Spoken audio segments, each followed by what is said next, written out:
Hey guys, and welcome to another video. This is just going to be an update video about how I've been doing for the last few weeks and a bunch of stuff that I wanted to talk to you guys about. So for example, I want to talk to you about my UKCAT. I started my UKCAT this Monday and it went alright actually. For those who don't know, UKCAT is a medical entrance exam that you have to take every time you want to apply for medicine. So I took it last year and I came out with a pretty good score. I got 790 as my average, which put me in like the top 5%. And it was a total shock. I did not expect to get a score like nearly anywhere like that. And so getting a score like that put me in a really great position. I got to apply to lots of great unis, all of that. Unfortunately, it only lasts 1 year, so this year I had to redo it. And for those of you wondering, I used Medify just like last year for 2 weeks. I did about 3 to 4 hours of practice every single day. I did mocks 8 days, 6 days, 4 days and 2 days before the actual thing. And yes, that's kind of how it was. Obviously this year we have a new section, it's called decision making, so that kind of played into it. The rest of it was really just kind of practice from last year. And for those who are wondering how I did, so I've got it all here on my wall. So there were 4 sections. First one is verbal reasoning. I got 720 last year, I think, and this year I also got 720. Once again, very happy with that. Second one is decision making, that was the new one, and I got 670 in it, which I'm perfectly fine with, although it was weird because on Medify, decision making was my strongest. It was always the one that I was getting the highest in compared to the rest, and actually in the real thing it ended up being my weakest, so interesting. The third one is quantitative reasoning, which I got 740 in. Once again, very happy. I think I got 790 in that in last year's one. So a little bit of a dip, but 740 very happy with, and that was my highest one. And the final one is abstract reasoning. I got 710 in this time and 860 in last time. I have no idea how I got 860 last time, because this time round it was the worst thing in the world. When practicing for it, I literally hated it so much. I was like, how do I do this? How did I get such a good score last year? It was all just luck. Honestly, I could not do it this year. So 710 I'm more than happy with, considering how much pain I was under. So yeah, that gives me an average of 710, which I'm happy with. And it's weird. I think it is weird because my perspective of the scores have totally changed because of my score last year. Because, for me last year, I was going into it being like, oh, if I got 650 and more, 670, I would be really, really happy. And if you don't know, the average is about 640. So that's kind of where I put myself. And obviously I got a score which was total other end of the spectrum, really great. And so then this year, I don't know why 710 is a great score, but in my mind, it's almost it's further down. It's lower than it actually is because of 790. So it's it's not really a blessing at all. And it's annoying because I got that last year, and it's I can't do anything with it now. And I also got Bantu, so same as last year. So yeah, that's how that was, and that's why I've been a bit quiet, because I've just been practicing for that pretty much every day, and I kind of just wanted to do it as well as I could. And yeah, so I'm happy with that, and that's all sorted, which is great. The next thing I wanted to talk about was a thank you, a massive, massive thank you for all of your messages. Even if you just watched last time's video, whether you liked it or maybe you commented on it, just thank you. Because as you can tell, I was pretty nervous about posting that video. I was just like, what are they gonna say? I've even had people message me being like, oh, my mum loves your videos. And I was like, I didn't get the grades. Is your mum still gonna love me? I had no idea. I was so scared. So yeah, it was really, really nice. And it was just so great when there are people being like, you're so brave for doing this, or you're just so honest, and I have so much faith in you, you're gonna make an amazing doctor. It's so nice, because after something like that happens, it knocks your confidence massively, and you feel really alone, and you feel really ugh, is it worth it? Should I really just go through this whole thing again? Am I really gonna get through it? That kind of thing. And it's so nice when you have this massive group of people being like, yes, you can.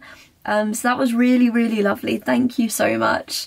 And also, leading on from that, lots of people were commenting saying they're in exactly the same position. So many people were like, you're basically saying how I've been feeling this whole time, just that feeling of being alone. Because I think for a lot of people on a gap year, especially an unexpected gap year, when you have so many people, and bear in mind, I went to a grammar school for year 7 and 11 and then a different grammar school for 12 and 13.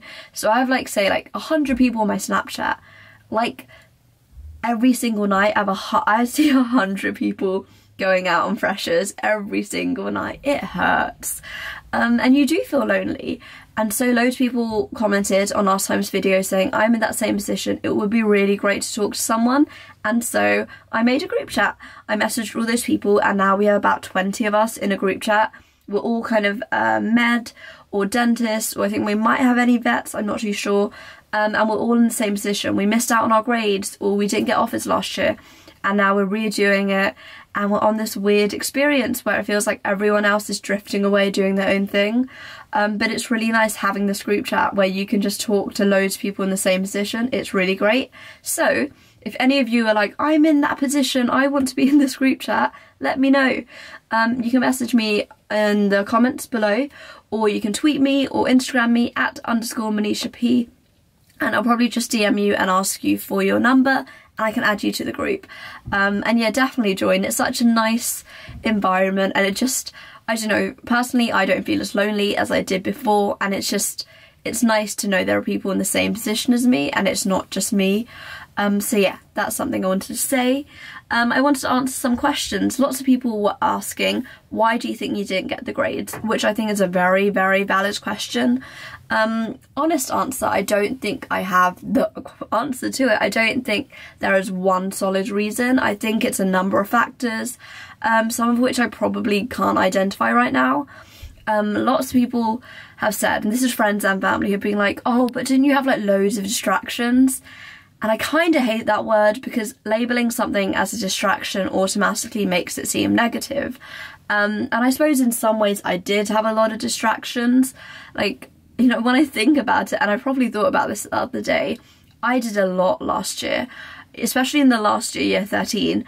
It's such an important year, but I'm someone who enjoys being busy. I'm someone who enjoys having a to-do list. I'm like, oh, I need to do this and this and this and this. And just to give you a hint of stuff that I did, for example, in December we had house drama. I wrote a script, I directed the whole play with a friend of mine. I was in the leadership team, so November we had Movember, and we had to organise a whole bunch of charity events. In March we had Rag Week, in which there was a whole week of charity events. We raised thousands of pounds. I had to organise a food festival and feed 300 people. The logistics in that was a bit mad. Fashion and talent in February or January, I choreographed a dance. I did all the music, I was in the dance. That takes a lot of rehearsing. I was in the school musical rehearsals. I was part of the anti-FGM kind of group, so we did lots of presentations. I did talks in MedSoc. I did a talk in Geography Soc. I did a lot. And this is not being oh my god, look at me. This is me being possibly see where things went wrong. But saying that, I absolutely do not regret it, which I know some people could be what the hell, Manisha? You could have just been in medicine right now. Totally agree with you, but honestly, I don't know who I'd be without doing all of that, without doing YouTube, without being a teaching assistant on the side, without all the things that I do. That's who I am. So lots of people who are oh yeah, loads of distractions. I was well, yeah, I suppose I did, but I'm happy I did them, because it's kind of who I am. If I'm not doing the singing and dancing and organising stuff, I don't know what, who am I kind of thing. And so yeah, so that's why that could be one massive reason as to why I didn't get the grades. I think very possibly I didn't work hard enough. I think I definitely worked hard enough in exam period, that kind of time. But before that I probably could have, I definitely could have put more work in throughout then. I could have consolidated on my work more. I could have got a tutor. I could have, there's just lots and lots that I could have done. I'm someone who just tries not to dwell too much on the past. I'm kind of like, what happened? What could I improve on? Let's just implement that in for the future and not be mad at myself, because I don't think that really helps anyone. So yeah, that's what I'm trying to do this year. I've got way less distractions, and I'm planning to get a tutor and just starting off revision really early and getting that practice in, and hopefully it works out. Some people also asked, why don't you think about going abroad? Which is a very legitimate question. I have a friend in Bulgaria and a friend in Prague right now, both off doing medicine, both really enjoying it. For me, it was something that we definitely discussed, like my mum and I, and she was like, oh, you could go here or here. And for me personally, I was just like, it's too far away. That was the main reason I went and rejected Newcastle's offer last year, because I was like, it's so long. Just like, I don't like having that much distance. I think, like, I love being at home enough, and so first year out of being at home, I don't want to be literally like a whole country away. And the idea of a different culture and a different language just seemed a bit daunting, and I was like, medicine is hard enough without putting all of this on it. So personally, I was like, I just don't think I could hack it, and I just don't think it's for me. Saying that, I don't discourage people to do it. I definitely, you know, if it's something that you want to do, go for it. A different culture can be a really great thing. A different language can be a great thing. I think it's just how you see it and how you develop in those kind of situations and how you react. And if it's for you, go for it. You know, my friends out there are loving it, and there are like massive communities of people out there, and it is similar-ish to like the UK unis in that they have freshers and everything, so don't feel like you're missing out on that. So yeah, definitely go for it if it's for you. Personally, it just seemed like really just a bit too far out for me.